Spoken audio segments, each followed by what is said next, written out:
So the Formula One rumor mill is already in full action ahead of the second race of the season. After last season, you're going into 2024. There wasn't any driver changes, and there wasn't expected to be any real drama between Abu Dhabi and the opening race of the season. Then we had Hamilton join Ferrari. Now we could potentially have Max Verstappen join Mercedes to replace him. Something that, sounds a bit unbelievable. Like it doesn't make any sense. But with the allegations against Christian Horner and the investigations, and there being the Red Bull team not being as united as they have been in recent seasons, they're it's looking more likely than ever that this could happen. As much as I don't think it will happen. There's that possibility, and it's not the craziest, uh, prediction to really come out there. Ryan, we know Jos Verstappen is apparently not happy with Christian Horner still being in his job, and we touched previously on the other podcast about the Christian Horner allegations, so we don't actually have to go into those in too much detail, but we know that there is some discontent, especially Jos Verstappen, a very influential figure in Max Verstappen's life. If he's not happy, that is Max going to be happy? And if Christian Horner stays in his job, which at the moment looks like it's going to be that way, do you think there could be that possibility where Verstappen does leave either to Mercedes or to another team, which is, could you imagine Max Verstappen taking Logan Sargent's seat in the Williams? Oh dear. Definitely not. Definitely not. Well, actually, unless Williams pull out a madness and get the Mercedes power unit to work wonders for them over the next 2 years, which would be nice, but it's not. That's not happening. But I genuinely cannot see him leaving Red Bull unless there is a serious fallout to the point that staff start leaving and people just aren't doing their jobs to the point where the car becomes underdeveloped and it starts to be slow. Because once that car falls back to where it was, we'll say 20, 20. What year wasn't there a half competitive Red Bull? What, 2015 maybe? You go Yeah. back that far, there's been a reasonably competitive Red Bull since that point. It's been Mercedes and Red Bull for as long as I can remember, as well as Ferrari, obviously. McLaren have nipped down and out of the picture every now and again. Haas, never. Williams, at one point back in 2014, third fastest team, but not anymore. Alfa Romeo, who? No. Steak, I you can't mean? say. Yeah. Steak. Yeah. Yummy dinner. I can't. Alpine. I'll forget about Alpine. Yeah, they're in tatters. I can't see him leaving. Like, yes, Mercedes has been at the top of their game for 7 years in a row. They were at the top of their game. They were the team to beat. They were the team Red Bull were catching and catching, trying to be on top of. They've now done that. Max is currently their top driver, undisputedly, and he's just banging out the results. He's got 3 championships under his belt now. Essentially, like, what more does he need? Does he need to go for 7 like Lewis? If he was to do that, I would stick with Red Bull until the point Adrian Newey starts to not use his brain and the team around him falls apart. That's the point then where you would decide maybe, okay, let's go to somewhere where it's a bit more homely feeling, where I can feel wanted and not just seen as a driver. Which is how Lewis feels at Mercedes, which is why I think it's going to be quite a big heartbreak at the end of the season when the two finally go zip. And I can also see Lewis doing that's the same thing to McLaren the same thing he did to McLaren in the season when he first joined Mercedes, where he drove into their pit box. I think he's going to do that to Mercedes. He'll be sitting there in a big red car in a Mercedes pit box and being on, sorry guys, but Max, yes. Where do we go for Yas? Yas seems to be the big figure over Max's career. I think the whole way through, even you look at the last 5 years, Yas has been at the forefront of making quite big decisions, especially in contract negotiations. He's always there. It's like do you really need your daddy to hold your hand the whole way through your career, or are you going to make decisions yourself? Now, if Max wants to have a conversation with Toto Wolff, that's up to Max. But if Jos is telling Max to have a conversation with him and Toto to decide on future endeavors, that's yeah, it's be okay. Put the idea into his head, but you don't have to force him into thinking that Mercedes is going to be the next best thing. If Red Bull goes sideways, if Christian gets kicked out, as you were probably mentioning, there's probably some contract details in there that could be loophole to get out of certain bits and pieces if things do go south. But apart from Mercedes or Ferrari, realistically, he's not going to go to McLaren. I think McLaren's quite happy with their drivers for the next 2 years. Ferrari, if Lewis holds on well for next year, we could see where that goes. Realistically, it's Mercedes. Mercedes is the only team looking a driver next year. I don't think they'll give it. I don't even think they'll consider it because he's top of his game. Everyone wants Max in their car. Everyone wants to be in Max's seat. But it's just not going to happen. I'm telling you now, Max will not be in a Mercedes. Yeah. I think if you're Mercedes, you would be stupid not to approach Verstappen, because if you have an empty seat, you want the fastest driver in your car. And even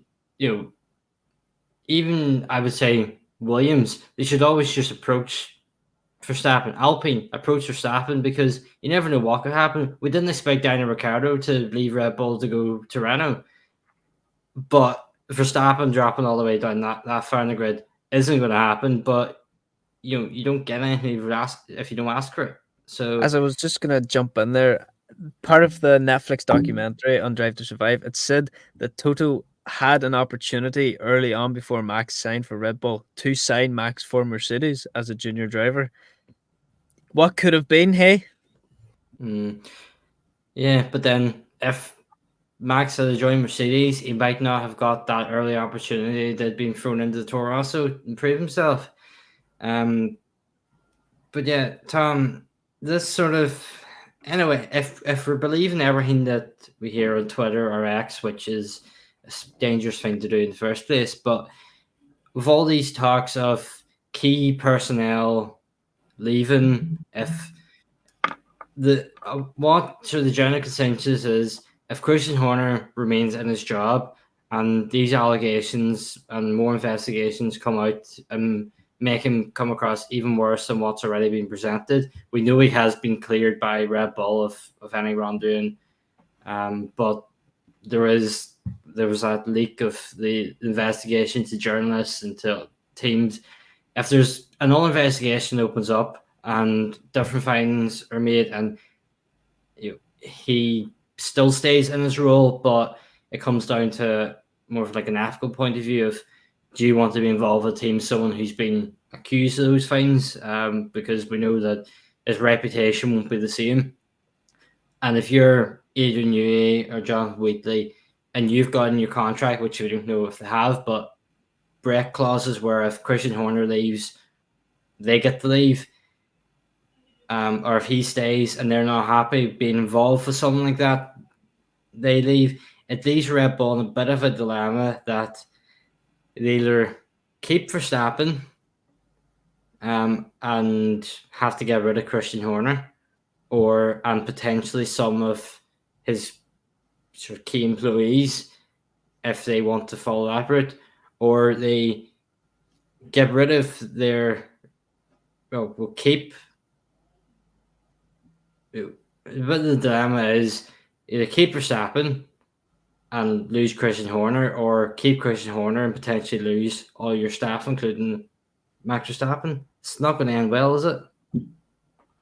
No, we're not really, and it's a hard spot for the company and the teams, because it's kind of, you got this two maybe big ethical, well, not ethical, yeah, kind of ethical arguments. You kind of got the ethical side of doing the right thing weighed up with kind of the dream job in Formula One, working with the best team in the game. So obviously you've got to go for, I think this time I said it was the ethical side. Yeah, you've got to go for the ethical side, but not everyone will obviously go for that, because they're in the best job. They're in the best place to be in F1.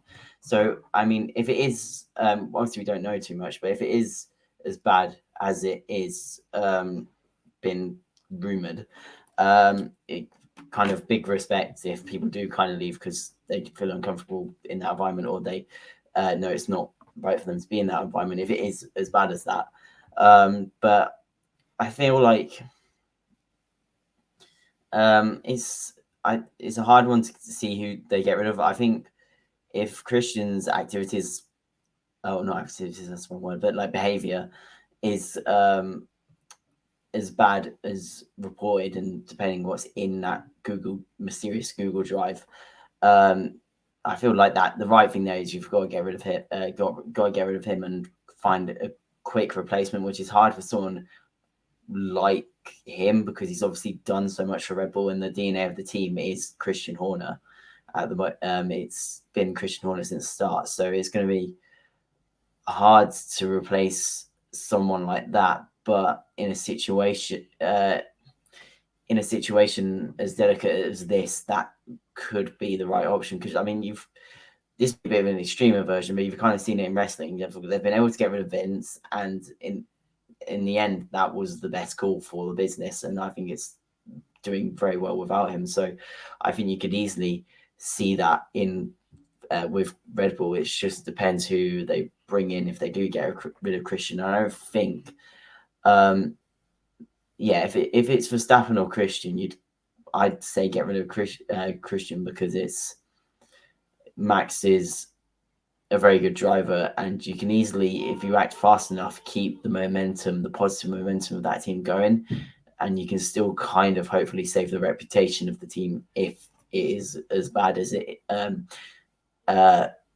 is perceived at the moment. The thing is, there's so many unknowns involved in this situation. It's very hard to give a definite answer to certain questions on it because we've all been very much left in the dark on it. But if he's been as morally bad as it's some rumors have suggested, you get rid of Christian because the more important thing is to have a healthy working environment. Yeah, and it is definitely going to be a difficult one for Red Bull. As things stand, he's been cleared by his team, and he's allowed to continue in his role. And unless there's anything else or any further investigations, it seems to be that way for at least until the end of the season. But it does create this intriguing prospect of the next season. You could potentially have Fernando Alonso driving for Red Bull, Carlos Sainz driving for Red Bull, Max Verstappen driving for Mercedes, and Lewis Hamilton driving for Ferrari. And then, Aston Martin could pick up, someone, Carlos Sainz, go to Aston Martin. There's the Hamilton to Ferrari move has created this sort of whole intriguing transfer market rumor mill. Where's Carlos Sainz going to end up? Who's Mercedes going to go for? The Kimi Antonelli move looks very unlikely because Prima and F2 look absolutely dreadful after the first week. So he might not even get a chance of going anywhere near to get a super license. From the entertainment's point of view, if we take everything, allegations all out of it, and look at purely from a transfer point of view, Fernando Alonso going for a world championship in a Red Bull up against Lewis Hamilton going for a record world championship in a Ferrari. And then you got Max Verstappen trying to prove to the world how good of a driver he is in a car from a team that previously dominated the sport. It's gonna be an interesting watch, isn't it, Brian? God damn it, I'm sold. I didn't think of it like that. I'm sold, boy. That sounds good. It does, doesn't it? Alonso to Red Bull. Show that he is El Matador. He is the guy with the red hanky. He will tame the bull. He is the man with El Plan. Yeah. Now imagine if Red Bull go for both Alonso and Sainz having a Spanish partnership. We know It's Red almost Bull like have a family reunion. yeah. Carlos Sainz Tom, back to Red Bull. yeah. Do you think that could happen? That this could be both Red Bull losing Verstappen, but gaining Sainz and Alonso, which arguably will create a very strong lineup with two drivers both challenge for a world championship. Yeah, I think they're both. Yeah, I think they're both very capable drivers. I think I've said the whole time that Ferrari should be prioritizing Sainz for a world championship. I think Sainz is a more consistent, stronger driver than Leclerc is, and even though he doesn't finish ahead of Leclerc sometimes, I do think he's the driver, especially recently, has the more consistent driving style and will deliver you world championships. Even though Leclerc does have a lot of pace, he struggles to keep it on the circuit, and under high pressure situations, he doesn't deal with them too well.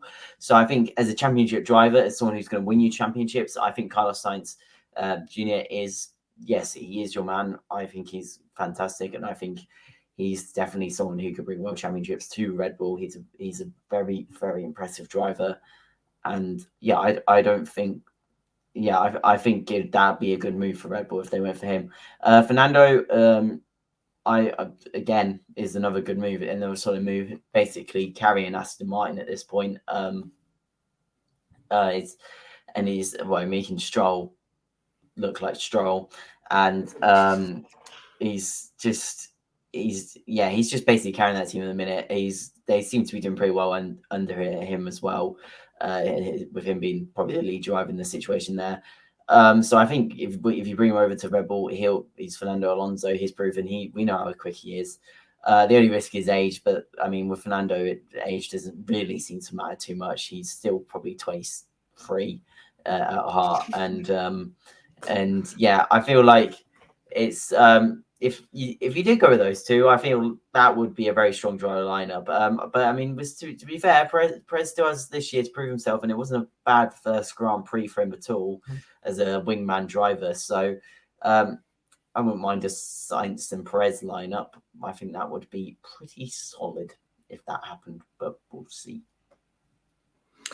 Yeah, it definitely would be an interesting next season if then transfers did come off, but it would be typical F1 to have one of probably the best seasons in recent times a year before rules change, because 2021 was very, very good and dramatic, and it took the controversy out of it. And I've always maintained that season finale was the perfect script up until that decision about the safety car.